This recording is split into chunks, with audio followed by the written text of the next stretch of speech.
بر اشرف الانبیاء محمد مصطفیٰ صلوات اللہم صلی علی محمد و آل محمد۔ اعوذ باللہ من الشیطان الرجیم، بسم اللہ الرحمن الرحیم، الحمد للہ رب العالمین، والصلاۃ والسلام علی اشرف الانبیاء والمرسلین، سید الاولین والآخرین، رحمت للعالمین، شفیع المذنبین، سیدنا و مولانا بالقاسم محمد وعلی آلہ طیبین طاہرین المعصومین المظلومین۔ آج شروع کروں گی امام علی مقام علیہ الصلاۃ والسلام کے ایک مشہور شعر سے جو انہوں نے زمانے کو دیا۔ آپ نے فرمایا، دیکھو عزت کی موت ذلت کی زندگی سے بہتر ہے۔ عزت کی موت ذلت کی زندگی سے بہتر ہے۔ اور ذلت کی زندگی کیا ہوتی ہے؟ جناب امام حسین علیہ الصلاۃ والسلام نے ایک خطبے میں فرمایا، اور یہ پہلا خطبہ ہے سرزمین کربلا کا۔ آپ نے فرمایا، ظالموں کے ساتھ زندہ رہنا یہ ذلت کی زندگی ہوتی ہے۔ اور پھر آپ کہتے ہیں کہ اس سے بہتر عزت کی موت ہے۔ آپ نے فرمایا، میں تو موت کو نعمت سمجھتا ہوں ان حالات میں۔ تو غرض ذلت کی زندگی سے نکلنے کا ایک راستہ جناب امام علی مقام یہ فرما رہے ہیں کہ موت جو ہے عزت کی موت وہ زیادہ بہتر ہے، بجائے اس کی کہ ظالموں کے ساتھ نبھاؤ کرتے رہو، ظالموں کے ساتھ کمپرومائز کرتے رہو۔ یہ جو ہے یہ ذلت کی زندگی ہوتی ہے۔ اب ہم یہ دیکھتے ہیں کہ جناب امام علی مقام جو سبق ہمیں دے رہے ہیں، اس کی اسلامی معاشرے میں کیا صورتحال رہی ہے۔ اسلامی معاشرے میں ہم یہ دیکھتے ہیں واقعہ کربلا سے پہلے 20 سال کا عرصہ ہے معاویہ کی حکومت کا، اور جیسا کہ تاریخیں لکھتی ہیں اور لوگ بیان کرتے ہیں کہ یہ زمانہ ملوکیت کا زمانہ ہے، جس میں ظاہر ہے ایک کیپٹلسٹ سسٹم ظاہر ہے، جسے ہم جابرانہ حکومت کہیں یا جسے ہم سلاطین جابر کا دور کہیں، وہ شروع ہوتا ہے۔ اب ایک عجیب بات ہم دیکھتے ہیں کہ ایسا نہیں ہے کہ معاشرے میں کوئی یہ جاننے والا ہی نہ ہو کہ اس دور میں جو کچھ بھی ہو رہا ہے وہ اسلامی نہیں ہے۔ تھے ایسے لوگ محبان اہل بیت، بہرحال کچھ موجود تھے، اور خاص طور سے کوفے میں۔ لیکن بات کیا تھی، ایک جو ہم تکلیف دہ بات اس دور میں محسوس کرتے ہیں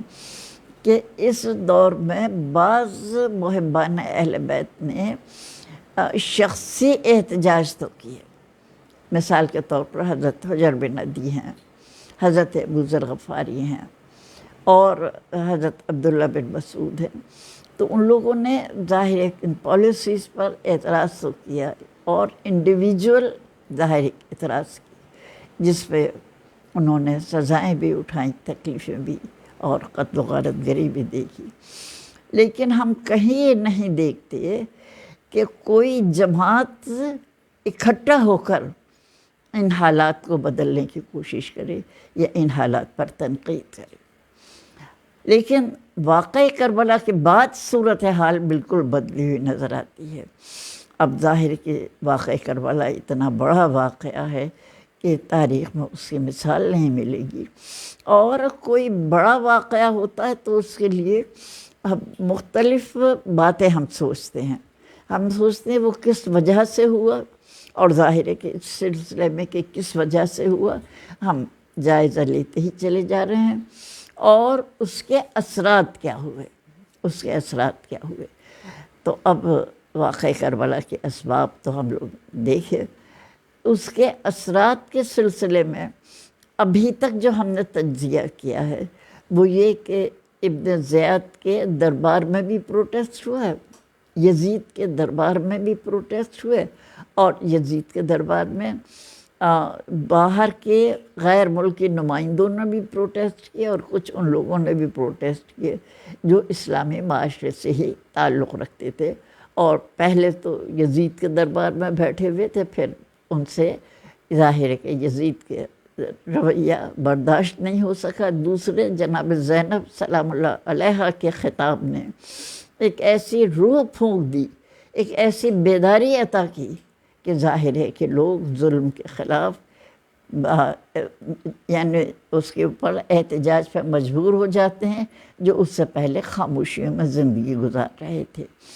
اب میں آج کی محفل میں، آج کی اس میں ذکر میں محض وہ بڑے احتجاج بیان کروں گی کہ جو واقعہ کربلا کے ہوئے ہیں، یعنی کربلا کے واقعہ کربلا کے انسپریشن، اور اس کے ساتھ ساتھ جناب زینب سلام اللہ علیہ کے سوچ کے بعد، جناب ان کے جہاد کے بعد، ان کی اسپیچز کے بعد، ان کے جہاد کے بعد ہم یہ دیکھتے ہیں کہ اب لوگوں میں ایک روح بیداری پیدا ہوتی ہے، یا کربلا کی انسپریشن سے اب جگہ جگہ احتجاج ہوتے ہیں، اور ایک فرد نہیں بلکہ خاصے بڑے بڑے گروہ جو ہیں وہ احتجاج کر رہے ہیں۔ اب ظاہر ہے کہ وہاں کے رہنے والوں کے لیے کوئی یہ ایسی بات تو نہیں تھی کہ وہ نہ جانتے ہوں کہ اتنی ظالم اور اتنی قوی حکومت، اتنی طاقتور حکومت جس کے پاس فوجیں بھی ہیں، اور جنہوں نے ظلم کے ناقابل بیان کارنامے انجام دے چکے ہیں، ان کا احتجاج پہ کیا رویہ ہوتے ہیں، جانتے تھے اچھی طرح کہ جو بھی احتجاج کرے گا اس کا انجام کیا ہوگا۔ لیکن دیکھیے یہ بات ہے، یہ انسپریشن کربلا کی ہے کہ اس کے باوجود لوگوں نے احتجاج کیے، یہ جانتے ہوئے کہ اس کا نتیجہ علاوہ قتل و غارت گری کے کچھ نہیں ہوگا، یا یہ احتجاج ہمیں موت کی طرف لے جائیں گے۔ یہ وہ ہے انسپریشن جو کربلا سے آئی ہے کہ دیکھو عزت کی زندگی گزارو، عزت کی زندگی گزارو، اور عزت کی موت کو اپناؤ، ورنہ ظالموں کے ساتھ کمپرومائز کرنا یہ ذلت کی زندگی ہوتی ہے۔ تو اب دیکھیے، اب عزت کی موت قبول کر کے کس طرح سے ایک دو نہیں، کوئی ایک نہیں کھڑا ہوتا، کوئی دو نہیں کھڑے ہوتے، اس سے پہلے بھی ظاہر ہے کہ کئی لوگ پروٹیسٹ کر چکے تھے، یہ جانتے ہوئے کہ انہیں اس پروٹیسٹ کا نتیجہ اور اس کی سزا کیا بھگتنی ہوگی۔ محسن تمار ہیں، رشید ہجری ہیں کوفے میں، لیکن اب یعنی لوگ گروہ بنا کر اب احتجاج کے اوپر آمادہ ہو گئے، اور گروہ بنا کر بھی وہ یہ جانتے تھے کہ یہ گروہ بندی یا یہ جو ہم طاقت اکٹھے کر رہے ہیں یہ ہماری زندگی کی ضمانت نہیں دے سکتی، بالآخر اتنی بڑی حکومت سے ٹکرانے کا انجام وہ اچھی طرح جانتے تھے۔ اب ہم یہ دیکھتے ہیں کہ ان میں چند جو ہوئے ہیں بغاوت ہیں جس میں لوگ اس ظالم حکومت کے خلاف کھڑے ہوئے ہیں، ان کا بیان کرنا چاہوں گی۔ ایک تو پہلے جو بغاوت ہوئی ہے، دیکھیے یعنی اتنی مظالم دیکھنے کے بعد یزید کے اور بغاوت کے لیے کھڑے ہوئے ہیں لوگ، وہ توابین کا گروہ ہے، توابین کا احتجاج ہے۔ اب توابین نام سے ہی ظاہر ہے، توابین معنی توبہ کرنے والے، یعنی جب اتنا بڑا سانحہ ہو گیا جناب امام علی مقام اور ان کے خانوادے کے ساتھ جو ظاہر کے سلوک ہوا ہے اس سے جو ان میں ایک احتجاج کی اسپرٹ پیدا ہوئی، تو اب کچھ لوگ اکٹھے ہوئے، جس میں ظاہر ہے کہ کچھ لوگ جو ہیں ان گروہوں کے سردار بھی ہیں۔ ان میں سب سے زیادہ نمایاں شخصیت سلیمان بن سروِ خزائی کی ہے۔ اچھا، یہ وہ ذاتی گرامی ہیں جن کے ہاں کوفے میں پہلی میٹنگ ہوئی تھی اور امام عالی مقام کو دعوت نامہ بھیجا گیا تھا کوفے آنے کا۔ اب بعض تاریخیں یہ بیان کرتی ہیں کہ واقعہ کربلا کے دوران یہ قید خانے میں تھے۔ بہرحال یہ واقعہ کربلا میں امام حسین کا ساتھ نہیں دے سکے۔ اب اس کے بعد ان کی تقاریر تاریخ میں دی ہوئی ہیں کہ دیکھو، ہم نواسہ رسول کا بے چینی سے انتظار کر رہے تھے، ہم نے ان سے مدد کے وعدے کیے تھے، لیکن افسوس وہ ہمارے قرب و جوار میں ہی آئے۔ وہ کوفے کے قریبی ہے ظاہر کربلا، وہ ہمارے قریب آئے ہماری مدد کے لیے، اور ہم نے نہ ان کی جان سے مدد کی، نہ ان کے اوپر مال خرچ کیا، نہ ان کے ساتھ کھڑے ہوئے۔ اب خدا ظاہر ہے ہم سے اس بات پر سخت ناراض ہوگا، تو ظاہر ہے کہ اب خدا کو راضی کرنے کے لیے ہم کیا کر سکتے ہیں؟ تو متفقہ طور پر یعنی اب ہزاروں لوگ ہیں اس احتجاج میں شریک، تو ہم خدا کو راضی کرنے کے لیے یہ سمجھتے ہیں کہ ایک ہی راستہ ہے ہمارے، وہ یہ کہ ہم قاتلان اہل بیت سے انتقام لیتے ہوئے اپنی جانوں کو بھی قربان کر دیں گے۔ اور یہ ظاہر کہ لکھا جاتا ہے 16,000 تھے جنہوں نے رجسٹر کرایا تھا، اور یہ اس احتجاج میں جو حاضر تھے وہ محض 4,000 تھے۔ باقی 4,000 بہت بڑی تعداد ہے کہ جو یہ طے کر کے آئے ہوں کہ ہمیں حسین کے قاتلوں سے لڑتے ہوئے اپنی جان قربان کرنی ہے۔ یعنی یہ کیفیت بتائی جاتی ہے کہ لوگ انہیں پناہ دیتے تھے اور یہ پناہ لینے کو تیار نہیں تھے۔ ظاہر ہے انہوں نے کوفے میں احتجاج کیا، پھر اس کے بعد انہیں خیال آیا کہ قاتلان امام حسین تو شام میں بھی ہیں، تو پھر اس کے بعد شام میں جا کر انہوں نے احتجاج کیا۔ باقی تاریخیں یہ لکھتی ہیں کہ توبہ کرتے ہوئے انہوں نے اپنی جانیں قربان کر دیں، اور ان میں سے چند لوگ زندہ بچے ہوں گے، باقی سب ظاہر ہے کہ امام عالی مقام کی ظاہر ہے کہ اس واقعے کے بعد توبہ کرتے ہوئے کہ وہ اس واقعے میں کیوں شرکت نہیں کر سکے، انہوں نے اپنی جانیں قربان کر دیں۔ یہ واقعہ توابین کا خروج کہلاتا ہے، یعنی وہ جو توبہ کرنے والے تھے۔ اچھا، اب اس کے بعد یعنی سوچنے کی بات ہے، میں جب کبھی ان خروج کے متعلق یعنی دیکھتی ہوں، تاریخ میں پڑھتی ہوں، تو مجھے ایک سوال کرنے کو جی چاہتا ہے کہ جب یہ واقعہ کربلا ہوا اس وقت تم کہاں تھے؟ امام عالی مقام کو اگر 4,000 کی امداد مل جاتی تو شاید جنگ کربلا کا نقشہ بالکل بدلا ہوا ہوتا ہے۔ پھر دوسرا جو اہم خروج ہے وہ اہل مدینہ کا ہے کہ اہل مدینہ جب انہیں خبر پہنچی کہ کربلا میں کیا ہوا، اہل بیت اطہار کے اوپر کیا مظالم ہوئے اور حسین کس طرح قتل کر دیے گئے، تو پھر انہوں نے آپس میں طے کیا کہ ایک جناب رسالت میں آپ کے صحابی ہیں عبداللہ بن حنظلہ، جن کا لقب غسل الملائکہ کا تھا،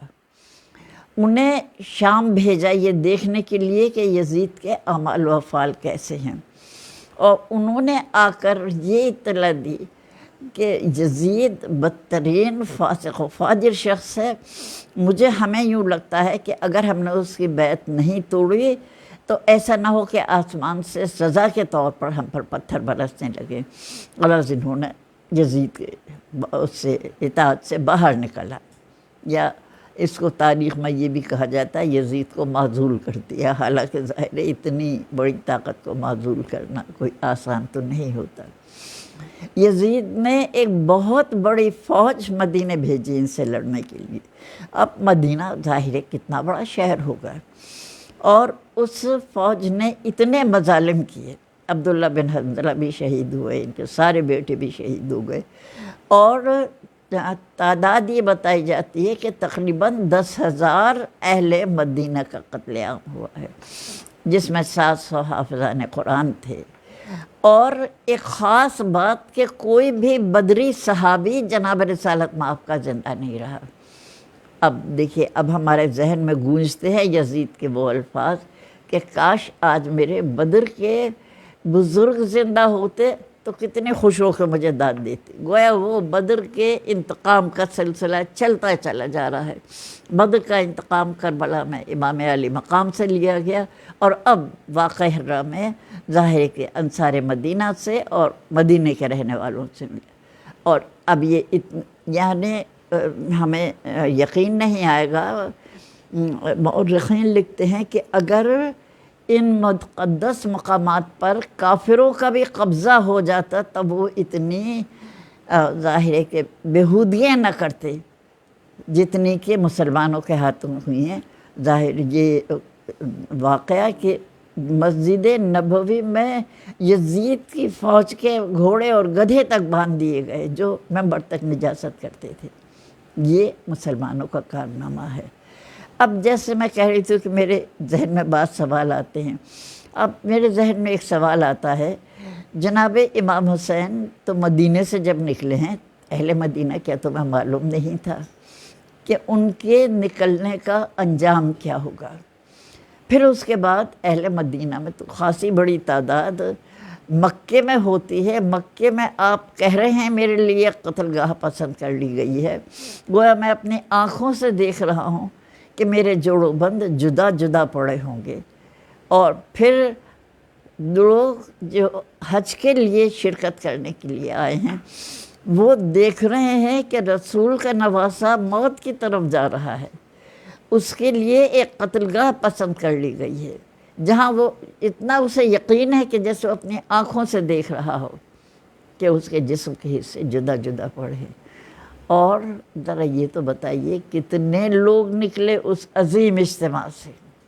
یعنی حج کا عظیم اجتماع، جناب امام علی مقام خبر دے رہے ہیں کہ ہم موت کی طرف جا رہے ہیں، کتنے لوگ نکلے۔ کاش اس وقت نکل آتے، کاش اس وقت نکل آتے تو یہ روزہ بد نہ دیکھنا پڑتا۔ ظاہر ہے کہ حالات بہتری کی طرف بدل جاتے۔ اب یہ واقعہ ہرہ کہلاتا ہے۔ پھر اس کے بعد مکہ معظمہ میں بھی عبداللہ بن زبیر نے موقع دیکھ کر اپنی خلافت قائم کر لی۔ پھر یہ فوج مکے کی طرف متوجہ ہوئی، اور ہمیں یقین نہیں آ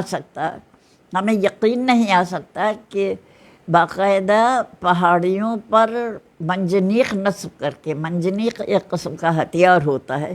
جو پتھر پھینکتا ہے، وہ ظاہر اس زمانے میں ہوا کرتا تھا، تو اس سے منجنیق کے ذریعے پتھر کے گولے خانہ کعبہ پر پھینکے گئے۔ آج کے لوگ یہ پڑھیں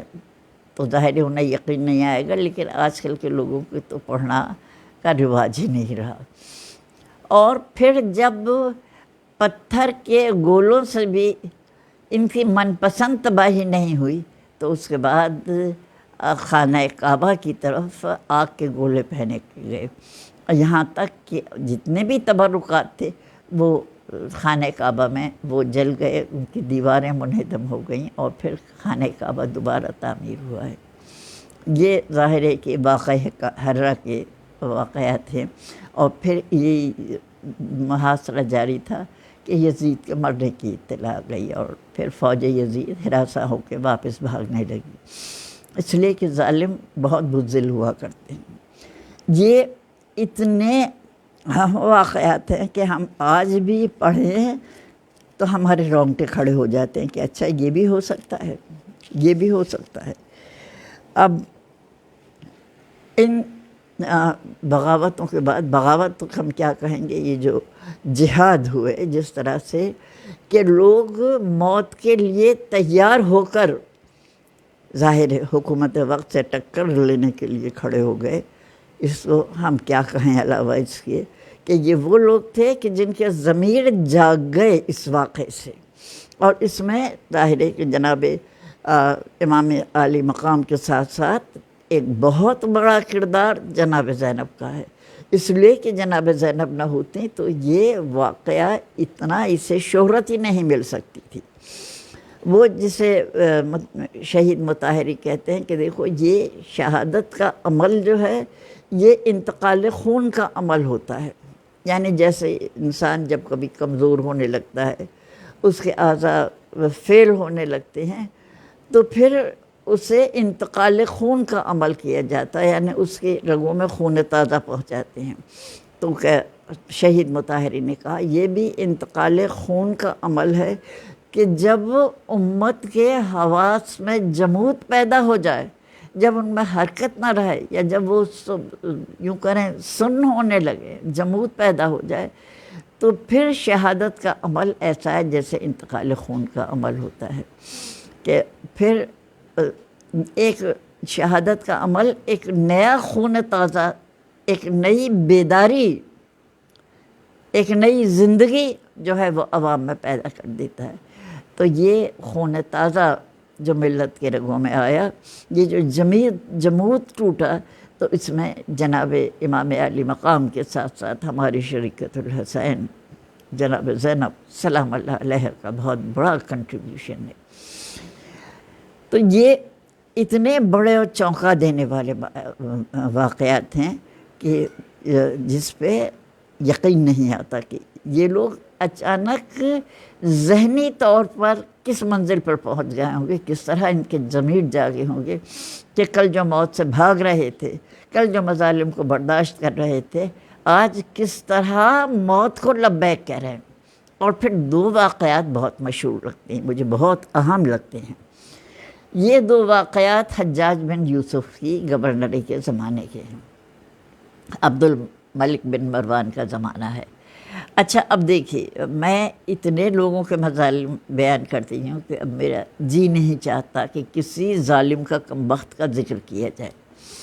بس حجاج بن یوسف کے لیے بہت کچھ ہم پڑھتے اور سنتے چلے ہیں کہ کتنا ظالم اور سفاک انسان تھا، کہ حضرت عمر بن عبدالعزیز یہ کہتے ہیں کہ قیامت کے دن جب ہر قوم کے ظالموں کو اکٹھا کیا جائے گا، سب قوموں کے ظالم بلائے جائیں گے، تو ہمارا حجاج بن یوسف سب سے بازی لے جائے گا، یعنی ان کی تجزیے کے مطابق یہ اولین و آخرین میں دنیا کے سارے ظالموں میں سب سے زیادہ ظالم تھے۔ پتہ نہیں کتنے لوگوں کو اس نے بغیر وجہ کے بے قصور شہید کروایا ہے۔ اس کے قید خانے میں 80,000 قیدی تھے، جن میں مرد بھی تھے اور عورتیں بھی، اور اس قید خانے پہ چھت بھی نہیں تھی۔ اب ظاہر ہے کہ مجھے مزید بیان کرنے کی ہمت نہیں ہے، بس یہی میں بتاؤں گی کہ یہ سب سے زیادہ ظالم آدمی تھا۔ اب ایسے ظالم شخص کے خلاف بھی تاریخ میں 2 قیام ہوئے ہیں، یعنی اور ہم سلام کرتے ہیں ان لوگوں کو کہ جو ایسے ظالموں کے خلاف بھی کھڑے ہونے کا حوصلہ رکھتے ہوں، کھڑے ہونے کا حوصلہ رکھتے ہوں یا مرنے کا حوصلہ کرتے ہوں۔ ایک مطرف بن مغیرہ کا قیام ہے، اور ایک دوسرا جو ہے ابن اشعث کا قیام ہے۔ میں تھوڑا سا آپ کو کتاب میں سے پڑھ کے سناتی ہوں تاکہ کسی حافظے کی بھول کی وجہ سے کوئی بات ادھوری نہ رہ جائے۔ اب دیکھیے، یہ جو مطرف بن مغیرہ کا قیام ہے، اس میں جو لوگوں کو بلایا جا رہا ہے، جو دعوت دی جا رہی ہے، اس کے الفاظ ہیں: خدا نے اپنے بندوں پر جہاد کو واجب قرار دیا ہے اور عدل و انصاف کا حکم دیا ہے، اور قرآن میں فرمایا ہے نیکی اور تقوی پر ایک دوسرے کے ساتھ تعاون کرو، اور گناہ اور دشمنی پر تعاون نہ کرو، اللہ کے لیے تقوی اختیار کرو، وہ سخت عذاب کرنے والا ہے۔ میں اللہ کو گواہ کر کے اعلان کر رہا ہوں کہ میں نے عبد الملک بن مروان اور حجاج بن یوسف کو معزول کر دیا ہے۔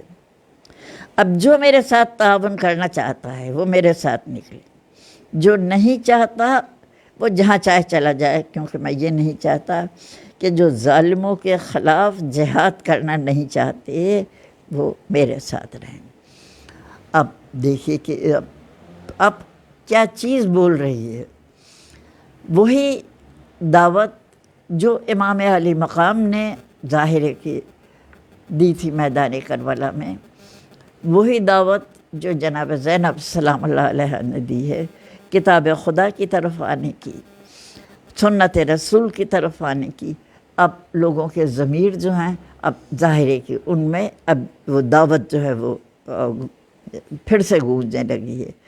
میں تمہیں کتاب خدا، سیرت رسول اور حق سے دشمنی رکھنے والوں،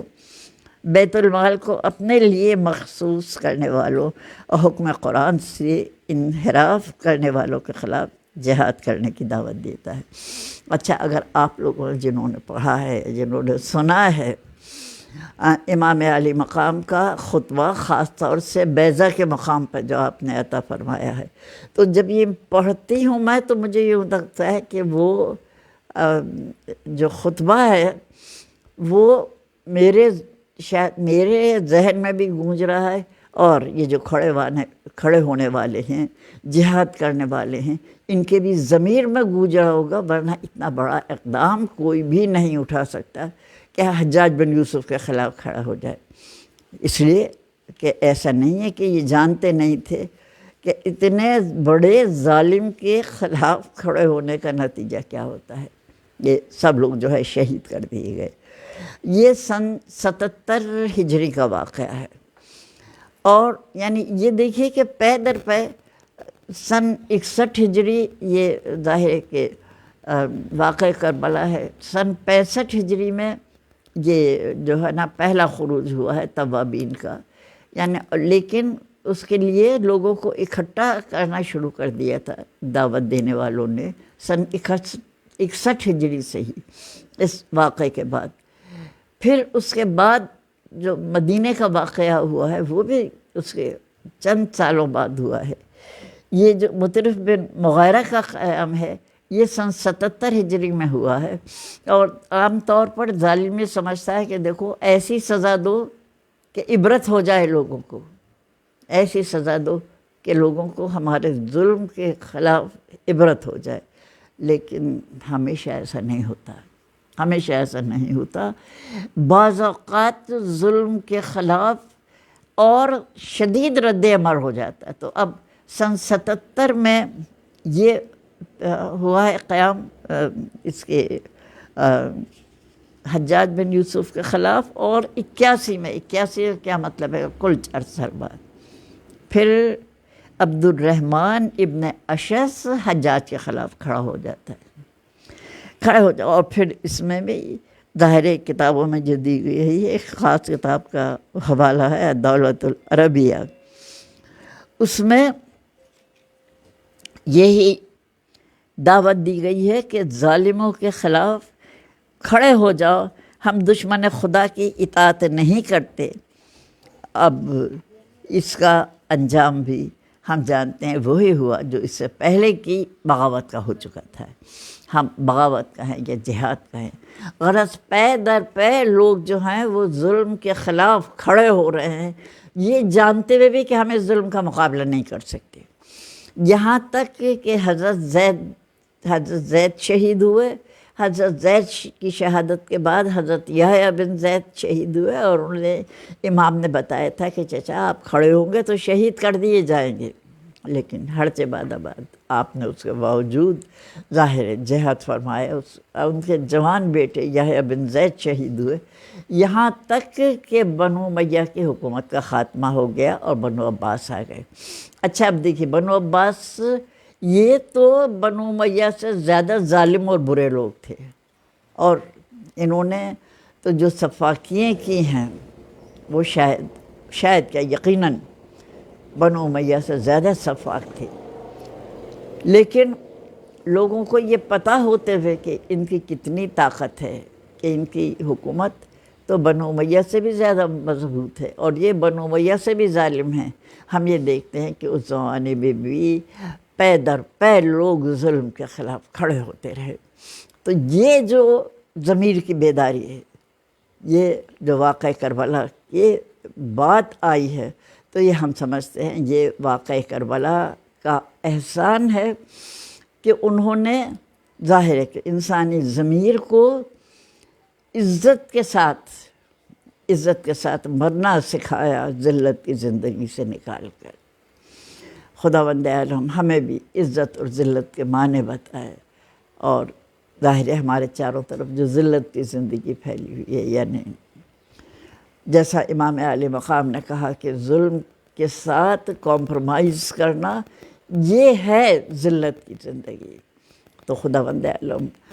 ہمیں امت مسلمہ کو اس ذلت کی زندگی سے نجات دے، عزت کے ساتھ مرنے کا سلیقہ سکھائے۔ اور ہم دیکھ رہے ہیں کہ کس طرح سے آج کے دور میں بھی ایک چھوٹا سا طبقہ مسلمانوں کے خلاف وہ ایسی طاقت کے خلاف کھڑا ہوا ہے جس کے پیچھے سپر طاقتیں ہیں، اور وہی طبقہ نہیں بلکہ ان سپر طاقتوں کے رہنے والے جنہیں ہم امریکہ اور کہتے ہیں، ان علاقوں کے رہنے والے جو یہ مظالم کر رہے ہیں، ان کے نوجوان طالب علم بھی اپنی حکومتوں کے خلاف کھڑے ہوئے ہیں، اس لیے کہ جو بھی ظلم کرتا ہے وہ کیا اپنا ہو کیا غیر ہو، اس سے کیا ہے ہمیں فائدہ پہنچے کیا ہمیں نقصان پہنچے، ہر صورت سے قابل مذمت ہوتا ہے۔ خداوند عالم اس شعور کو زیادہ سے زیادہ عام کر دے تاکہ دنیا سے ظالموں کا خاتمہ ہو اور ہمارے امام کا ظہور جلدی ہو۔ باق محمد و آل محمد یا رب الرحیم۔